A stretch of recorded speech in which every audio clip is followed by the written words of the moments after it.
Welcome to Teco Guide, the only app designed to help you navigate your college and career journey in the quickest and most affordable way. This podcast is brought to you by EdTechity, dedicated to opening doors to higher education and career opportunities for all. Saludos Teco students.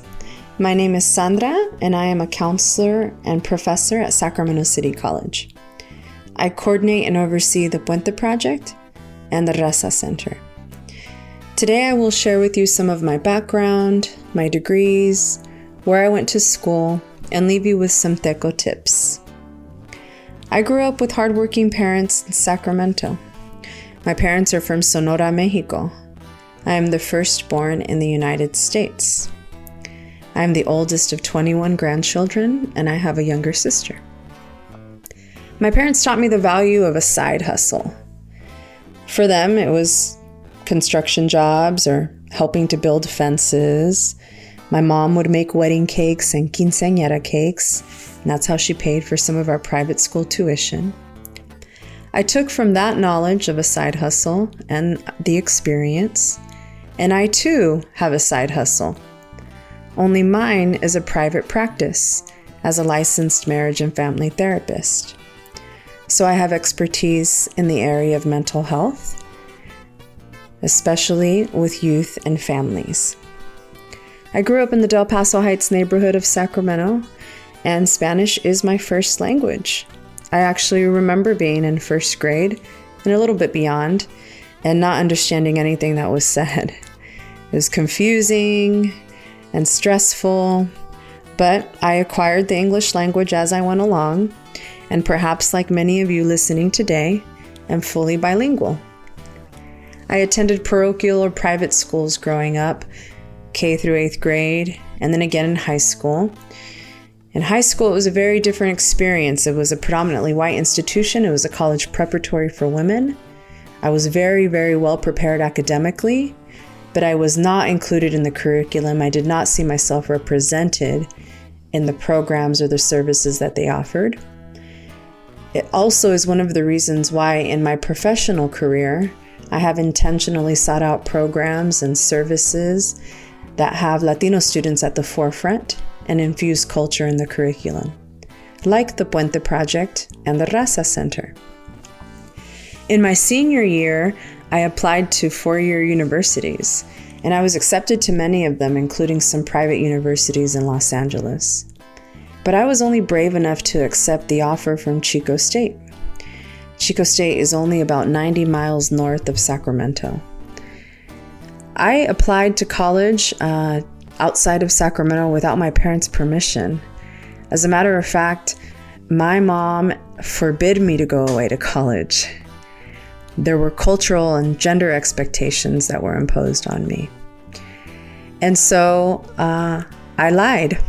I lied to my parents, and I told them that I was going to attend Sac State, and instead I had planned and prepared to go to Chico State. And in the summer months just before I left, I broke the news to my parents, and it was not a positive response. My mom, as a matter of fact, tried to convince me to stay, and she even used the following words in Spanish. "A woman does not do that," she said to me. And so I left without my parents' blessing. And I moved away to Chico State as a freshman in the dorms. I worked part-time, and I entered as an engineer major and started to go to classes and pursue my degree. I had a real desire to become independent, to grow and learn on my own, and that was something that my parents, particularly my mother, did not understand. So my very first year in college was very challenging, as a matter of fact. I was learning what college was, while at the same time, whenever I did have phone conversations with my mom, she would often try to convince me to come home. She wanted me to withdraw from school, move back to Sacramento, and then start all over at Sac State or perhaps a community college. And because we disagreed, we just wouldn't speak a lot in my first year. I felt isolated and alone, but still I persisted. After my freshman year, I would come home for the summer And my mom seemed to understand a little bit more. She asked me a lot about, what was going on and what classes I was taking and what I was pursuing. And I was able to teach her more about my journey and my goals. By the time I was a sophomore in college, I remember my younger sister was now a senior in high school. And as I was navigating my sophomore year, my sister was now considering also moving away to college. But now my mom had some experience and she was much more receptive to it. So my sister applied to colleges all over the United States. She got accepted to a university on the East Coast in Washington, D.C. She would move away to D.C. and later graduate from Georgetown University. Only she did so with my mother's support and understanding.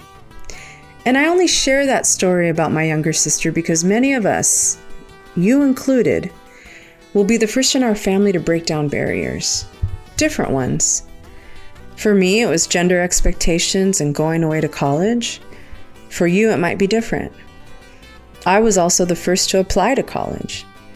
For you, it might be the same. As you go along, you'll find that the first ones have it a little bit harder because we are actively breaking down that barrier as we make room for the next one. In my case, my younger sister.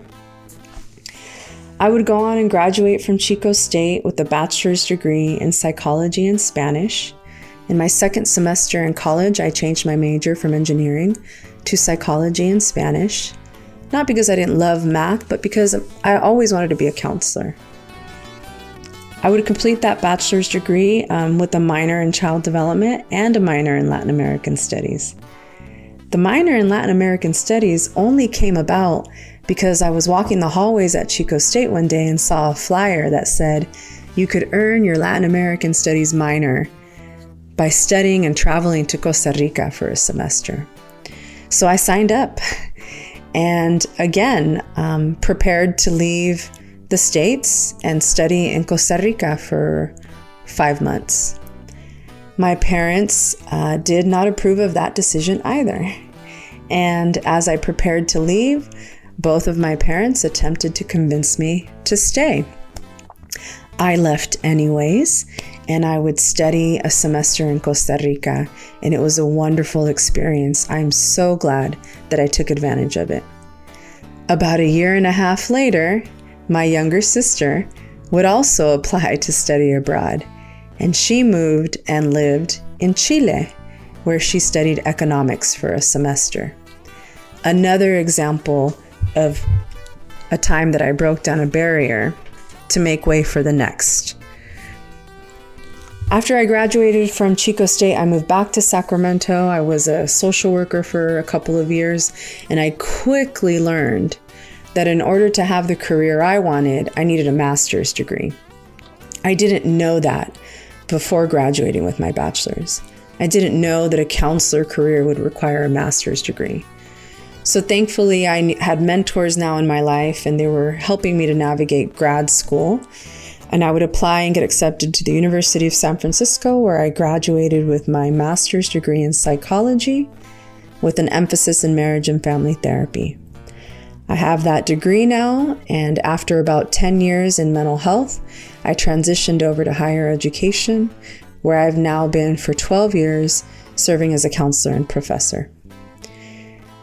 I'm going to leave you with this final tip. Study what you love. The career will come, I promise. Focus on studying that which you love. And the career will come later. We promise you. At TECO, we can't wait to celebrate you and hear about your success. Thank you so much for listening, and we'll see you at graduation. Thank you for tuning into TECO Guide, the app focused on bringing you tools and content to help you make better decisions about school, life, and career. We hope this episode has inspired you to pursue and excel in your own educational and career journey. Don't forget to subscribe, follow, and share.